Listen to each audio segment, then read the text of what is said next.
Hello' viewers, ই কহিবা word of the day ছেগমেণ্টলৈ আপোনালোক আটাইকে স্বাগতম জনাইছোঁ। এতিয়া কিছুমান আমাৰ মানুহ থাকে যিয়ে মানুহক বা মানৱতাবাদীক বেয়া পায়। কিছুমান মানুহ আছে যিয়ে মানুহক বা মানৱতাক ভাল পায়। যেনে আমি ইয়াৰে আগতে কৈছিলোঁ, আপোনালোকক উদাহৰণ দিবলৈ কৈছিলোঁ, কোনোবাই কমেণ্টত জনাইছে। লগতে জনাই দিওঁ তাৰে যিটো অপজিট, যিয়ে মানুহক বা হিউমেন কাইণ্ডক বেয়া পায়, সেই মানুহজনক কি বুলি কয়? সেইজন মানুহক কোৱা হয় মিছানথ্ৰপিক বা মিছানথ্ৰপ।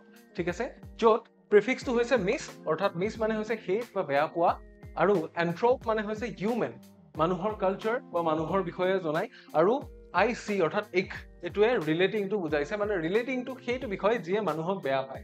গতিকে এনেকুৱা এজন মানুহ যিয়ে হিউমেন কাইণ্ডক বেয়া পায়, ডিছলাইকিং অৰ হেটিং হিউমেন কাইণ্ড, সেই মানুহগৰাকীকে কি বুলি কয়? মিছানথ্ৰপিক বুলি কয়। ঠিক আছে, চেণ্টেন্সত যদি আমি ব্যৱহাৰ কৰোঁ, চেণ্টেন্সটো এনেকুৱা ধৰণৰ হ'ব, his misanthropic tendencies made him avoid all social contact. আপোনালোকে আমাক জনাবলৈ নাপাহৰিব আজিৰ ৱৰ্ডটো কেনেকুৱা লাগিল। লগতে ইয়াৰে যদি এণ্টনিম জানে বা চিনোনিম জানে, আপোনালোকে আমাক কমেণ্টত জনাবলৈ নাপাহৰিব। লগতে এই ধৰণৰ ছেগমেণ্টৰ আৰু ভিডিঅ'জৰ কাৰণে আমাৰ চেনেলটো ছাবস্ক্ৰাইব কৰি দিবলৈ নাপাহৰিব।